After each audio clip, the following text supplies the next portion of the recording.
Ladies and gentlemen, it is now my pleasure to ask Randy Wolken, MACNY's President and CEO, to the stage. Randy?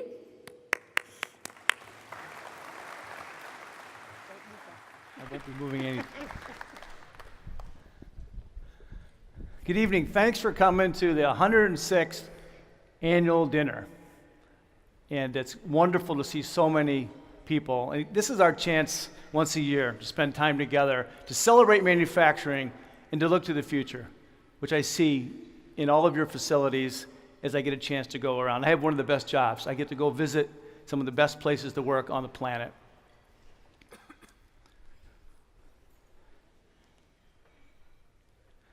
So let's talk about the future. It didn't move very fast, by the way. How will we move fast to the future? That's the number one question we need to be asking ourselves. I know you're asking it in your companies, and we're asking it throughout our country today. Because the future is being created as we speak. We happen to be in one of the longest economic expansions in U.S. history. That sets the stage for the work that you do and the work that we do at MACNY. Let's consider some of the facts. In this country, there are actually more job openings than there are people looking for jobs. Their unemployment rate throughout the country is 4% or less in our own community. We literally have member companies who are turning away work because they can't find people. This is a part of our current situation, and we want it to continue for a long time, right? Growth, expansion, opportunity. It's also true that today, 1,000 new businesses were created in the U.S. And when you go to bed tonight, wake up in the morning, another 274,000 will have been created worldwide. And we know that you and every company is now competing with not only companies and individuals in Indiana, also India. What's spurred all this growth, this opportunity? Connectivity. The globe got connected by countries in the late 1800s. And then over time, we became connected as individuals. And now the things are all being connected. And that's accelerating. It's going faster than ever. It's like being in a car and always accelerating. That's the world we now live in. It's a little bit numbing, right? To see all of this change and all of this connectivity. In fact, by the year 2020, just next year, right, 4 billion people on the planet will be connected. There's $4 trillion of revenue being exchanged. There's 25 million apps that you can have access to. 25 billion embedded and intelligent systems and 50 trillion gigabytes of data, all being exchanged by next year. The smartphone that you have, most of you have, right next to you, you wouldn't go anywhere without it, allows a person in Kenya with internet access to have more information and more connectivity to people than the President of the United States had 20 years ago. It's moving fast, and it's global. The future exists. I get a chance to see it every day. It's one of the great things about my job. You can see it. That person in Kenya can see it on their smartphone, but it's just not widely distributed. It's just not everywhere yet. So what's driving all of those changes? Well, when it comes to production, and what we're now calling Industry 4.0, is all of these vectors, all intersecting and working at the same time. Additive manufacturing, big data analytics, simulation, augmented reality, Internet of Things, or sometimes also called the Industrial Internet, cobots and robots, all working together to change the way work gets done. In fact, the factory of the future exists. I get a chance to visit them when I come see your facilities. At least some elements of almost every one of these items on this particular slide exist today. I was recently out at BeechNut. We've been working with BeechNut. They just put in place 14 apprenticeships that we're helping them with. I walked the floor, and with 250 people, they make all the product that they will distribute throughout the entire country. And they're one of the top few producers of baby food in the country. They had unmanned vehicles. They had cobots and robots. They literally had sensors on the products. They had smart people making sure the factory works well.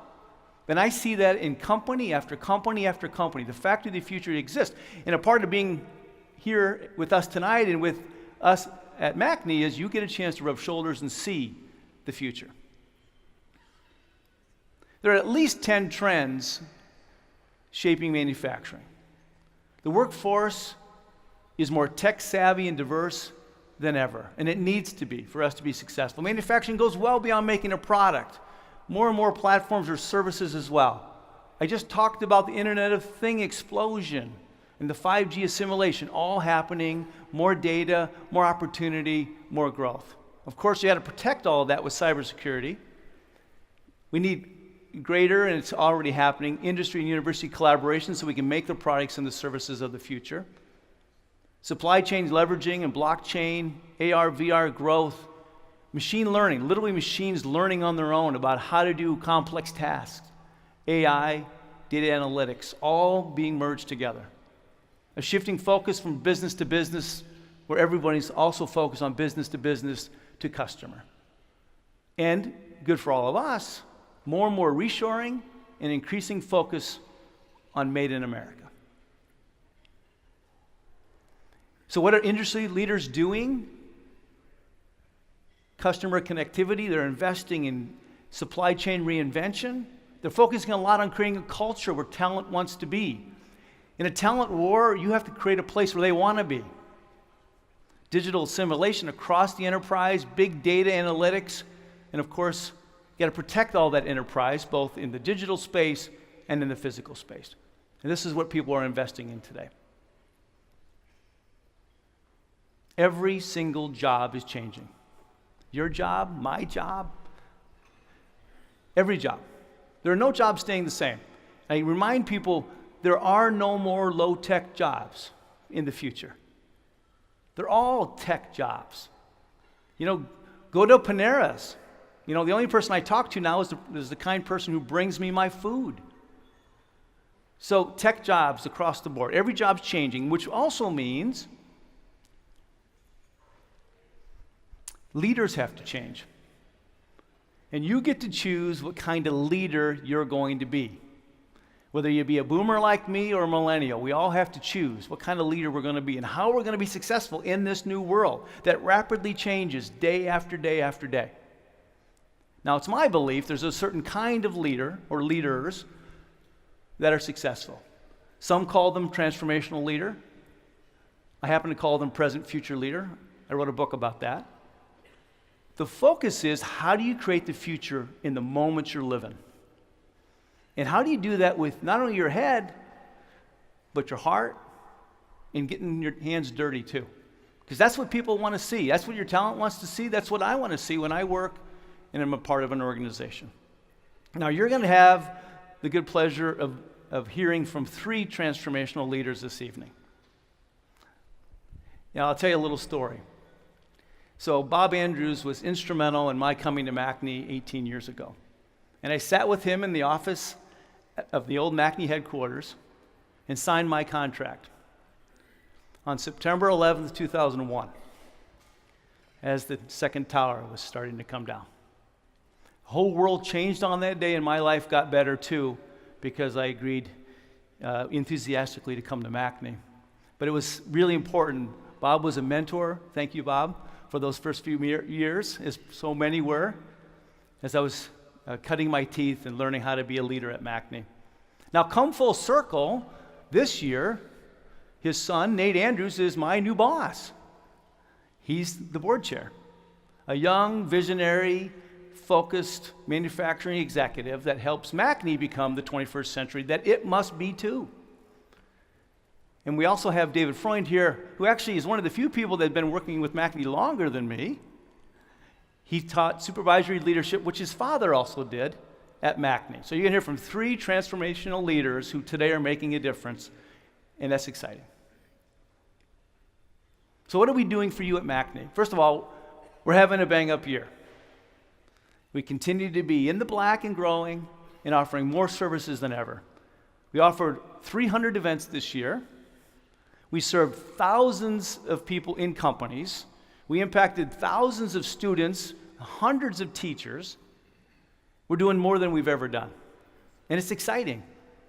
And we're so thankful that we're doing it with you and that you're investing in us and you're helping us be successful.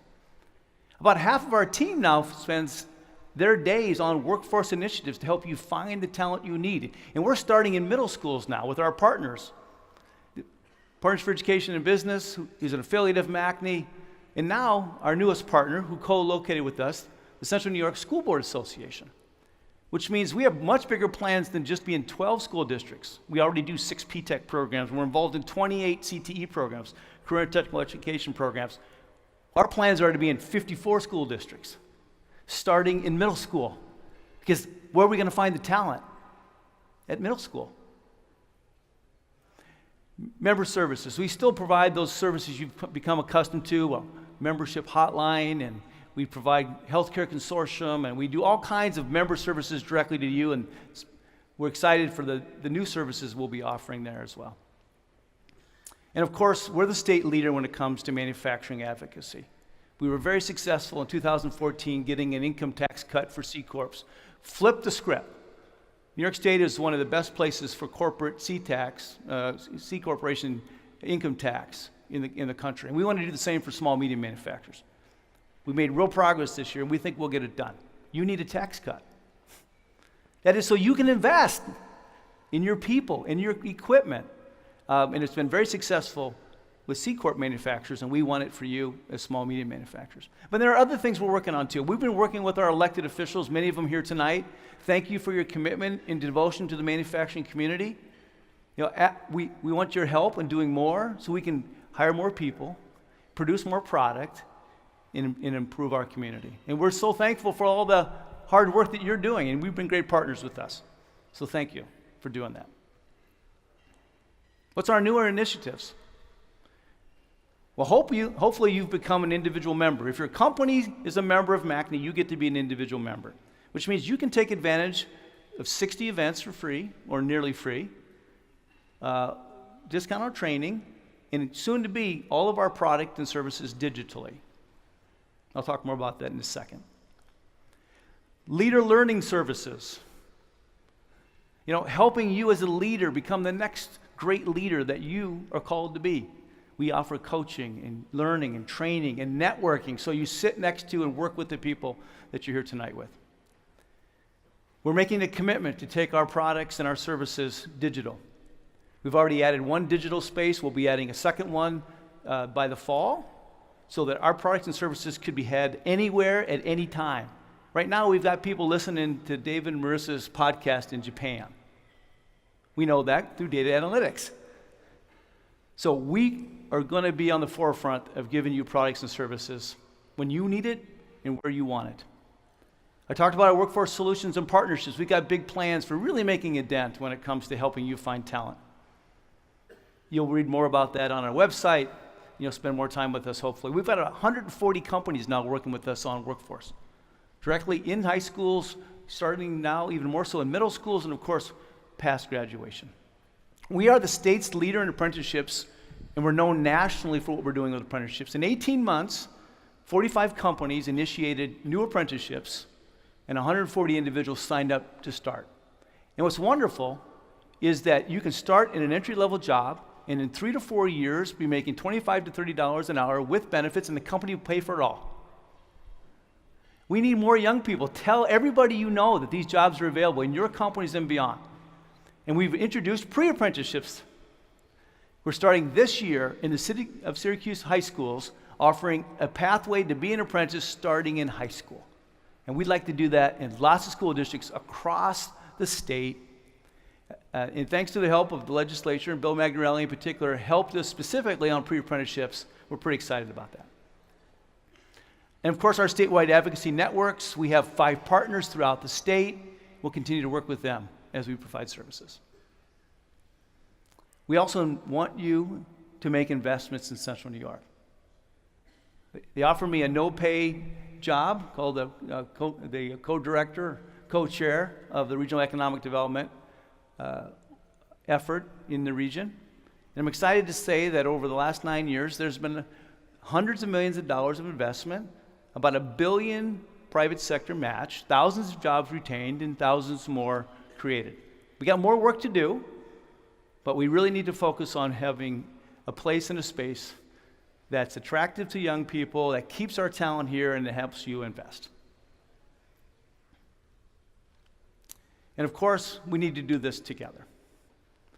We've had a great run for 106 years. We want to be around for the next century.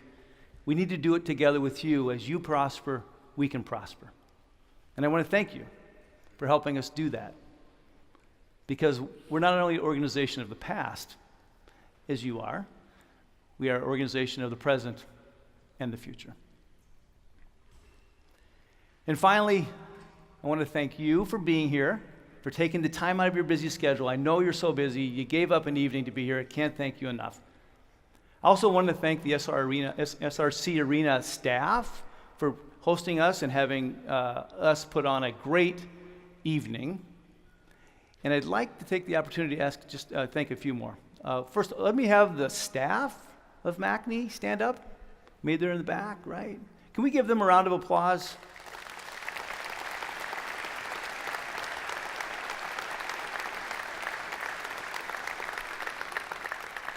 None of this happens without them. And they do a fantastic job serving you. And of course, I want to ask Board of Directors if you could stand too.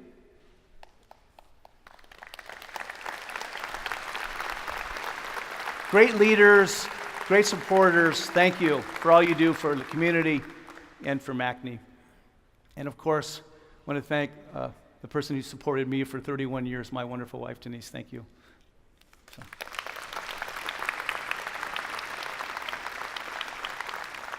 Have yourself a great evening. I look forward to spending the rest of it with you. Thank you.